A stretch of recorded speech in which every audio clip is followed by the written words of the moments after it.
Hello everyone, मेरे YouTube channel पर आपका स्वागत है। आज हम डिस्कस करने जा रहे हैं रीट का जो 2021 का पेपर हुआ था सितंबर में, लेवल 2 का पेपर, वो हम डिस्कस करेंगे। ये वीडियो जो रीट की तैयारी कर रहे हैं ये उनके लिए तो हेल्पफुल होगा ही, साथ ही अगर कोई और टीचिंग एग्ज़ाम्स की जैसे कि UP TET, super TET, REET और DSSB, ठीक है, KVS, जितने भी टीचिंग एग्ज़ाम्स हैं ये वीडियो उनके लिए हेल्पफुल रहने वाला है। तो हम शुरू करते हैं। ओके, तो सबसे पहले हम सेक्शन 1 को डिस्कस करेंगे। पहला जो पार्ट है चाइल्ड डेवलपमेंट एंड पेडागोजी। हम इस वीडियो में 10 क्वेश्चंस को डिस्कस करेंगे, फिर नेक्स्ट वीडियो में 10 क्वेश्चन, इस तरीके से हम 10-10 क्वेश्चन के सेट लेंगे। ठीक है, तो पहले क्वेश्चन पर आते हैं। पहला क्वेश्चन क्या कह रहा है? According to Albert Bandura 4 conditions are necessary in observational learning, the right sequence of these conditions is. ठीक है, तो इसमें क्वेश्चन क्या है कि जो ऑब्जर्वेशनल लर्निंग है एल्बर्ट बंडूरा की, उसका जो करेक्ट सीक्वेंस है वो क्या होगा। ठीक है, तो इसका आंसर क्या होगा? पहले ऑप्शन का सी ऑप्शन होगा। पहला attention, second retention, third is reproduction and motivation is fourth. Okay, अवधान, धारणा, पुनरुत्पादन, लास्ट वन इज अनुप्रेरणा। ठीक है, तो अगले क्वेश्चन पर बढ़ने से पहले हम पहले क्वेश्चन को थोड़ा समझ लेते हैं। ठीक है, कि एल्बर्ट बंडूरा की थ्योरी में क्या है। ओके, तो अगर हम एल्बर्ट बंडूरा की बात करें तो उन्होंने कई एक्सपेरिमेंट किए थे, जिनमें से एक एक्सपेरिमेंट था बोबो डॉल एक्सपेरिमेंट। ठीक है, तो इसमें क्या होता है कि कुछ बच्चों को डॉल दी जाती है, तो उस डॉल से वो क्या करते हैं, खेलते हैं और उसको तोड़ने लगते हैं। कोई उसका हाथ तोड़ देता है, कोई उसका पैर तोड़ देता है। ठीक है, तो एक तरीके से वो अग्रेशन, ठीक है, अग्रेसिव बिहेवियर शो कर रहे हैं। उसी के साथ कुछ बच्चे क्या करते हैं, उसके साथ खेलते हैं लेकिन अग्रेसिव बिहेवियर शो नहीं करते हैं। ठीक है, तो ये एक्सपेरिमेंट हुआ था एल्बर्ट बंडूरा द्वारा।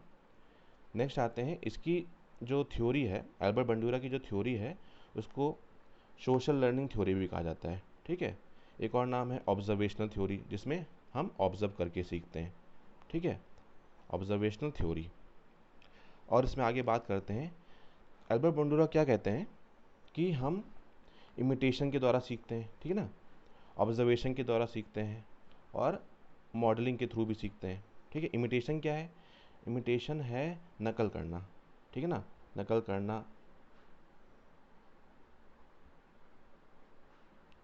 या फिर कॉपी करना। ठीक है, इमिटेशन ये होता है। ऑब्जर्वेशन हम लोगों को ऑब्जर्व करते हैं और उससे सीखते हैं। मॉडलिंग, अच्छा मॉडलिंग क्या होता है? मॉडलिंग यहाँ पे रोल मॉडल की बात हो रही है। ठीक है, अच्छा मॉडलिंग में ही ये चार चीज़ें आती हैं। पहला है attention, second one is retention, third reproduction और मोटिवेशन। ठीक है, यही आंसर है हमारा जो पहले क्वेश्चन का आंसर। ठीक है, तो इस अटेंशन, रिटेंशन, रिप्रोडक्शन और मोटिवेशन ये क्या होता है उसको हम एग्जाम्पल के थ्रू समझते हैं। ठीक है, तो सबसे पहले अटेंशन की बात अगर करें तो इसके लिए हम एक एग्जाम्पल लेते हैं। सपोज़ आपको भूख लगती है, ठीक है, और आप अपनी मदर के पास जाते हो और बोलते हो कि मम्मी मैगी बना दो। ठीक है, तो आपकी मदर जाती हैं किचन में, मैगी बनाना शुरू करती हैं। आप अब वहाँ पर जब मैगी मदर आपकी बना रही हैं तो उसको आप बहुत फुल अटेंशन होके आप उसको देख रहे हो। ठीक है ना, उसको ऑब्जर्व कर रहे हो कि किस तरीके से आपकी मदर मैगी बना रही हैं। ठीक है, पूरी फोकस के साथ एकदम पूरा अटेंशन दे के आप उसको देख रहे हो। ठीक है, तो यही हमारा जो पहला जो स्टेप है, पहला जो सीक्वेंस है, अटेंशन। ठीक है, आप पूरी तरीके से फोकस होके जो आप उसको देख रहे हो मैगी बनाते हुए, आप अपनी मदर को, इसी को क्या बोलते हैं? अटेंशन बोलते हैं। ठीक है, अच्छा ठीक है, मैगी बन गई और आपने खा लिया। ठीक है, आप चले गए खेलने के लिए। उसके बाद अब आप आते हो लेटे लेटे उसको याद करते हो। ठीक है ना, कि आपने मैगी खाई थी, जो वो किस तरीके से बनाई गई थी। ठीक है, कैसे उसमें पानी डाला गया, फिर उसके बाद मैगी डाली गई, फिर मसाला डाला गया। ठीक है, तो एक तरीके से आप क्या कर रहे हो, उसको याद कर रहे हो, मतलब रिटेन कर रहे हो। ठीक है, तो यही है सेकेंड हमारा रिटेंशन, जो आप जो उसको याद कर रहे हो ना किस तरीके से मैगी बनाया गया था, तो वो ही चीज़ है रिटेंशन। ठीक है, अच्छा नेक्स्ट टाइम आपने खुद सोचा कि मैगी बनाते हैं, ठीक है, आप किचन में गए और आपने खुद से मैगी बनाना शुरू कर दिया। वो चीज़ क्या है? वो आपका थर्ड स्टेप है, ठीक है, रिप्रोडक्शन। आप किचन में गए और आपने मैगी बनाई, ठीक है, जो एक तरीके से जो आपने सीखा है उसको क्या कर रहे हो? आप रिप्रोड्यूस कर रहे हो, ठीक है ना, उसको आप इम्प्लीमेंट कर रहे हो, ठीक है। तो ये थर्ड हो गया रिप्रोडक्शन। अच्छा, आपने मैगी खाई और आपके बहुत अच्छा लगा कि मतलब मैगी तो बहुत अच्छी बन गई है, ठीक है। तो आप उससे क्या हो गए? आप काफ़ी मोटिवेट हो गए, ठीक है, कि मतलब कि मैं भी आप ये सोच रहे हो कि मैं भी मैगी बना सकता हूँ, ठीक है ना। तो उससे आप क्या हो गए? काफ़ी मोटिवेट हो गए। तो ये फोर्थ स्टेप क्या हो गया आपका? मोटिवेशन हो गया, ठीक है। तो आई होप इस एग्जांपल से आपको समझ में आ गया होगा कि ये जो चार स्टेप हैं, चार जो सीक्वेंस हैं एल्बर्ट बंडूरा के ऑब्जर्वेशनल थ्योरी के, वो आपको क्लियर हो गया होगा, ठीक है। Okay, now question number two. Question number two क्या कर रहा है? According to Sigmund Freud, which method is most appropriate for identifying the characteristic of unconscious mind, ठीक है। तो सिगमंड फ्रायड के अनुसार अचेतन मन की विशेषताओं को ज्ञात करने की सर्वाधिक उपयुक्त विधि कौन सी है? Option number one, case study. Second, dream analysis. Third, sociometric technique. Last one, interview, ठीक है। तो इसका आंसर क्या होगा? इसका आंसर होगा ड्रीम एनालिसिस, ठीक है। क्वेश्चन नंबर टू का जो आंसर होगा ड्रीम एनालिसिस। तो सिगमंड फ्रॉयड की थ्योरी थोड़ा समझ लेते हैं शॉर्ट में। ओके, तो सिगमंड फ्रॉयड की अगर हम बात करें तो सिगमंड फ्रॉयड ने पर्सनालिटी के ऊपर काफ़ी काम किया है, ठीक है। इनको फादर ऑफ साइको एनालिसिस भी कहा जाता है। इन्होंने इद, ईगो, सुपर ईगो के बारे में बात की, डेवलपमेंटल स्टेजेस के बारे में बात की, ठीक है, ईगो डिफेंस मैकेनिज्म के ऊपर बात की है, ठीक है। और अब हम क्वेश्चन की अगर बात करें, जो क्वेश्चन का हमारा आंसर था ड्रीम एनालिसिस, ठीक है। ड्रीम एनालिसिस, इसमें क्या होता है कि हम एनालिसिस ऑफ ड्रीम्स की बात करते हैं, ठीक है। इसमें क्या है? Identify characteristics of unconscious mind, ठीक है। अनकॉन्शियस माइंड मतलब कि अचेतन मन। दो चीज़ें होती है ना, एक कॉन्शियस माइंड होता है और एक अनकॉन्शियस माइंड होता है। कॉन्शियस माइंड जब हमारा मन क्या है, एकदम चेतन से भरा हुआ है, मतलब कि फुली अवेयर है एट एनी गिवन मोमेंट, एकदम हम लोग बिल्कुल फुली अवेयर हैं चीज़ों के बारे में, ठीक है। लेकिन अगर अनकॉन्शियस की बात करें तो जो हमारा मन है अचेत है पूरी तरीके से, ठीक है। तो अचेतन मन में ही ड्रीम एनालिसिस की बात होती है। बाकी understanding unconscious thought and feelings, इसमें भी ड्रीम एनालिसिस में बात होती है। Okay, okay. So question number three क्या कह रहा है? A D H D means, A D H D का क्या मतलब है? Children with speaking difficulty, children with learning deficiency, children with disorder of attention, या फिर चिल्ड्रन विद विजुअल इम्पेयरमेंट, ठीक है। तो इसका आंसर क्या होगा? इसका क्वेश्चन नंबर थ्री का आंसर होगा option C, children with disorder of attention, ठीक है। Children with disorder of attention, ठीक है। इसको थोड़ा समझ लेते हैं, ये बहुत सिंपल है। अच्छा, कई टाइप की डिफ़िकल्टीज़ होती हैं, जैसे डिस्ग्राफिया, ठीक है, डिसकैलकुलिया। डिसकैलकुलिया में क्या होता है? ये एक मैथमेटिकल डिसेबिलिटी है, ठीक है, जिसमें बच्चे को मैथ्स से रिलेटेड प्रॉब्लम होती है, ठीक है। डिसग्राफिया राइटिंग से राइटिंग डिसेबिलिटी है, ठीक है ना। तो उनमें से एक और है A D H D. A D H D का फुल फॉर्म क्या होता है? Attention deficit hyper activity disorder, ठीक है।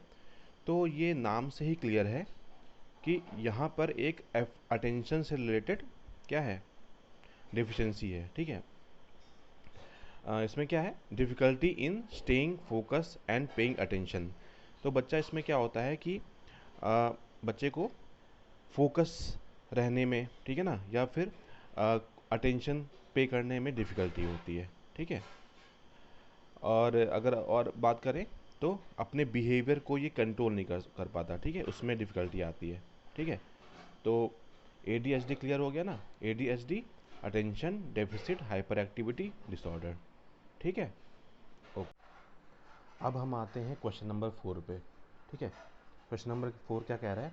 A test design to reveal a person's strength और weaknesses in one or more areas is called.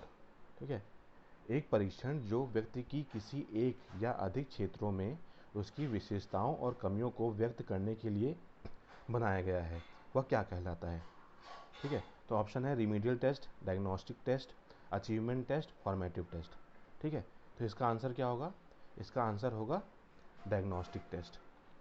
Question number 4 का answer होगा option B. ठीक है, तो इसके लिए भी हम समझ लेते हैं क्वेश्चन नंबर 4 का आंसर। तो डायग्नोस्टिक टेस्ट क्या है? अच्छा, डायग्नोस्टिक टेस्ट को हम हिंदी में क्या बोलते हैं? डायग्नोस्टिक टेस्ट को निदानात्मक परीक्षण। ओके, निदानात्मक परीक्षण। इसमें क्या करते हैं? इसमें जैसे मैंने लिखा हुआ है कि it enables the teacher to identify a student who is having trouble और difficulty and need any assistance for it. ठीक है, अच्छा, इसको एक्सप्लेन करने के लिए मैं एक एग्जांपल लेता हूँ। सपोज़ आपके पेट में दर्द होता है, ठीक है, और आप किसी डॉक्टर के पास जाते हो। तो जब आप डॉक्टर को दिखाते हो तो वो आपको टेस्ट लिखता है। ठीक है, टेस्ट में क्या करता है वो? बोलता है कि आप इसका अपने पेट का अल्ट्रासाउंड करा लो। ठीक है, मतलब कि वो जो अल्ट्रासाउंड है वो एक प्रकार का क्या है? वो डायग्नोस्टिक टेस्ट ही है। ठीक है, जिसमें आपका अल्ट्रासाउंड होगा तो उसमें क्या होगा? उसमें आइडेंटिफाई किया जाएगा कि एक्चुअल में जो पेन हो रहा है, ठीक है, तो वो किस रीज़न से पेन हो रहा है। कहीं उसमें गॉल ब्लैडर में स्टोन तो नहीं है, या फिर कोई और रीज़न हो सकता है। ठीक है, तो वही जो रीज़न है उसको आइडेंटिफाई करने के लिए क्या हो रहा है? आपका अल्ट्रासाउंड हो रहा है। वो क्या है? एक प्रकार का डायग्नोस्टिक टेस्ट है। उसी तरीके से टीचर भी स्टूडेंट का डायग्नोस्टिक टेस्ट लेता है, उससे उसको पता चलता है कि स्टूडेंट को किस चीज़ में डिफ़िकल्टी है। ठीक है ना? और उसके लिए वो क्या? उसको असिस्टेंट प्रोवाइड करता है। ठीक है, to find out the errors and learning gap और डिफ़िकल्टी। एरर्स को फाइंड किया जाएगा और उसके जो डिफ़िकल्टी है उसको फाइंड आउट किया जाएगा, और उसको उसी तरीके से असिस्टेंट प्रोवाइड किया जाएगा। ठीक है, उसकी जो इश्यूज़ होंगे, ठीक है, उसको रिजॉल्व किया जाएगा बाय प्रोवाइडिंग असिस्टेंस और फीडबैक। ठीक है, उसको फीडबैक दिया जाएगा कि आप में ये प्रॉब्लम है। ठीक है, आपको ये इम्प्रूव करने की ज़रूरत है। ठीक है, तो आई थिंक ये क्लियर हो गया होगा। Okay okay, now question number 5। Question number 5 क्या कह रहा है? By which constitutional amendment the right to education was added in the constitution of India. ठीक है, हमारे भारतीय संविधान में कौन से संशोधन द्वारा शिक्षा का अधिकार सम्मिलित किया गया? ठीक है, तो ये तो एक फैक्चुअल क्वेश्चन है और काफ़ी इजी है। इसमें क्या ऑप्शन होगा, क्या आंसर होगा? 86 अमेंडमेंट। ठीक है, इसका जो आंसर होगा वो क्या होगा? 86, 86वां संशोधन। ठीक है, तो इसके लिए आपको राइट टू एजुकेशन, ठीक है, उसके लिए जो है राइट टू एजुकेशन आपको अच्छे से पढ़ना पड़ेगा। ठीक है, okay. Now question number 6, what is the minimum number of hours of work per week for teachers in the right to education act 2009? तो ये फिर से राइट टू एजुकेशन एक्ट का क्वेश्चन आया है, बहुत ही इम्पोर्टेंट है ये टॉपिक। ठीक है, तो इसमें क्या है? शिक्षा के अधिकार अधिनियम 2009 में शिक्षक के लिए प्रति सप्ताह न्यूनतम कार्य घंटों की संख्या क्या है? ठीक है, तो इसमें इसका आंसर क्या होगा? क्वेश्चन नंबर 6 का आंसर होगा ऑप्शन सी, 45। ठीक है, तो राइट टू एजुकेशन एक्ट में हम लोग काफ़ी चीज़ें पढ़ते हैं। ठीक है, जैसे कि right of free and compulsory education. ठीक है, और जिनमें से एक और चीज़ पढ़ते हैं कि मिनिमम नंबर ऑफ आवर्स जो टीचर स्पेंड करेगा वो क्या होगा? 45 आवर्स। ठीक है, including preparation hours in a week. ठीक है, ये सब चीज़ें हैं, तो ये टॉपिक काफ़ी अच्छे से पढ़ना है आपको। Now okay, question number 7, which kind of research is done by the principal of school to identify and remove the causes of various emotional problems of the students? ठीक है, तो इसमें क्या कह रहा है कि एक विद्यालय में प्रधानाचार्य द्वारा विद्यार्थियों की विभिन्न संवेगात्मक समस्याओं के कारणों को पहचानने व उन्हें दूर करने हेतु कौन सा अनुसंधान किया जाता है? ठीक है, तो इसका आंसर क्या है? Action research. एक्शन रिसर्च को हिंदी में क्या बोलते हैं? क्रियात्मक अनुसंधान। ठीक है, तो क्वेश्चन नंबर 7 का आंसर क्या हो जाएगा? Option A.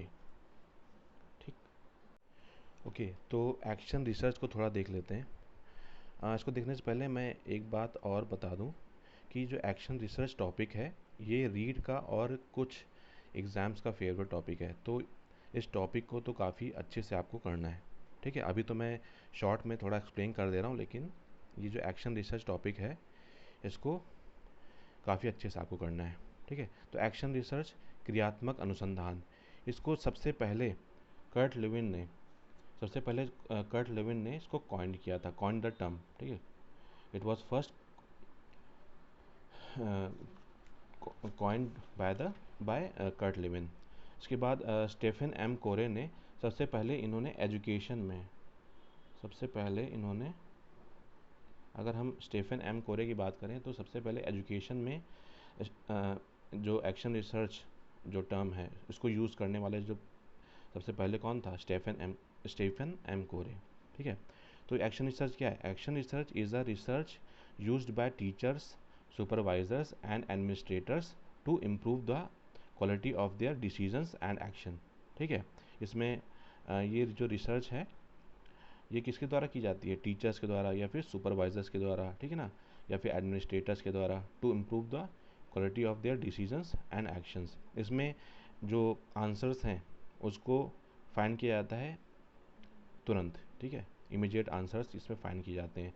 बाकी इसमें एक्शन रिसर्च में और भी चीज़ें हैं, जैसे कि स्टेप्स इसके आपके पढ़ने हैं, जो स्टेप्स हैं एक्शन रिसर्च के। इसके अलावा इसकी एक साइकिल है। ठीक है, ये जो साइकिल है, स्टेप्स है, वो थोड़ा रिलेटेड है। ठीक है, तो इसके स्टेप्स आपको बहुत अच्छे से पढ़ना है, काफ़ी इंपॉर्टेंट है। ठीक है, फिलहाल के लिए एक्शन रिसर्च में इतना रखते हैं। Okay, now question number 8, which of the following theories is related to learning by consequences. ठीक है, निम्नलिखित में से कौन सा सिद्धांत परिणामों द्वारा सीखने से संबंधित है? ठीक है, तो इसका आंसर क्या होगा? क्वेश्चन नंबर 8 का आंसर होगा ऑप्शन ए, ऑपरेंट कंडीशनिंग। ठीक है, ये क्वेश्चन नंबर 8 का answer option A, operant conditioning. इसके बारे में थोड़ा जान लेते हैं। तो जो ऑपरेंट कंडीशनिंग है ये बी.एफ. स्किनर द्वारा दिया गया है। ठीक है ना, ऑपरेंट कंडीशनिंग को एक और नाम से हम जानते हैं इंस्ट्रूमेंटल कंडीशनिंग थ्योरी। ठीक है, आर.एस. थ्योरी भी ऑपरेंट कंडीशनिंग को ही कहा जाता है।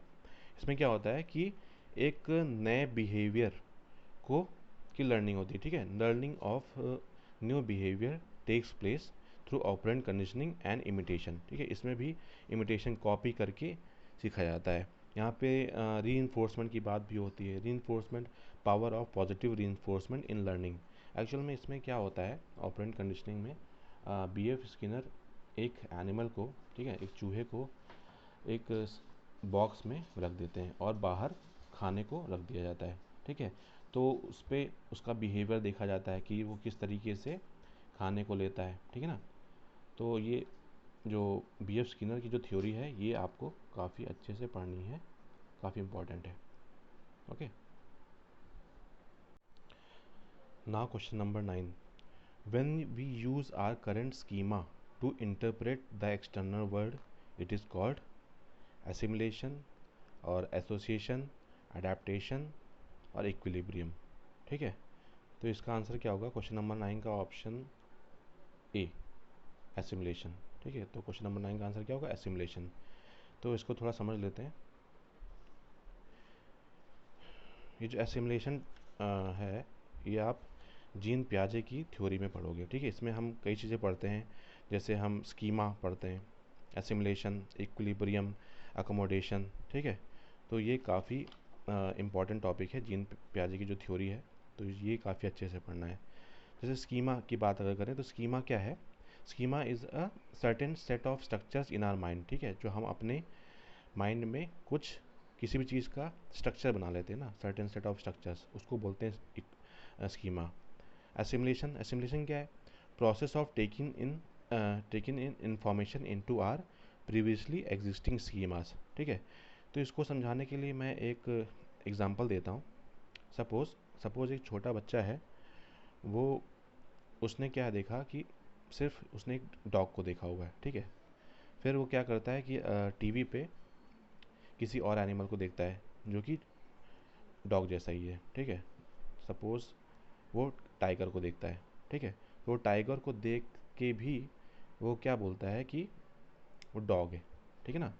और किसी एनिमल को देखता है, उसको भी वो क्या बोलता है, जैसे सपोज़ वो भालू को देखता है तो उसको भी क्या बोलता है, वो टाइगर ही क्या बोलता है, डॉग बोलता है, ठीक है। तो उसने क्या किया है, उसने अपने माइंड में एक सेट ऑफ स्ट्रक्चर बना लिया है कि उस जैसा जो एनिमल होगा, डॉग जैसा जो एनिमल होगा, उसको वो सभी प्रकार के जो एनिमल होंगे उसको क्या बोल रहा है, वो डॉग ही बोल रहा है, ठीक है। तो आई थिंक ये क्लियर हो गया होगा। बाकी और अगर डिटेल में जानना है तो उसके लिए आपको जीन पियाजे की थ्योरी काफ़ी अच्छे से पढ़ना पड़ेगा, ठीक है। Okay, now question number 10, which of the following is not a characteristic of projective test, ठीक है। निम्नलिखित में से कौन सी प्रक्षेपीय परीक्षण की विशेषता नहीं है, ठीक है। Ambiguous stimulus, freedom to respond, subjective perception या फिर ऑब्जेक्टिव इंटरप्रिटेशन, ठीक है। तो इसमें हमें बताना है कि कौन सा कैरेक्टरिस्टिक प्रोजेक्टिव टेस्ट का नहीं है। तो अगर आप प्रोजेक्टिव टेस्ट के बारे में पढ़ोगे तो उसमें एम्बिगुअस स्टिमुलस जो अस्पष्ट उद्दीपक है वो है, फ्रीडम टू रिस्पॉन्ड अनुक्रिया की स्वतंत्रता ये भी है, सब्जेक्टिव परसेप्शन, ठीक है, ये भी है। कौन सा नहीं है कैरेक्टरिस्टिक प्रोजेक्टिव टेस्ट का, ऑब्जेक्टिव इंटरप्रिटेशन, ठीक है, वस्तुनिष्ठ व्याख्या, ये प्रोजेक्टिव टेस्ट का कैरेक्टरिस्टिक नहीं है, ठीक है। ओके, तो फिलहाल के लिए अभी इतना ही रखते हैं, ठीक है। अगले वीडियो में हम 10 क्वेश्चन और करेंगे, ठीक है। अगर आपको ये वीडियो पसंद आया हो तो प्लीज़ लाइक कर दीजिएगा और सब्सक्राइब कर दीजिएगा। और आपको अगर कुछ भी पूछना हो, ठीक है, तो अपने कमेंट बॉक्स में टाइप करके लिख दीजिएगा, अपना फीडबैक ज़रूर दीजिएगा। Okay, thank you.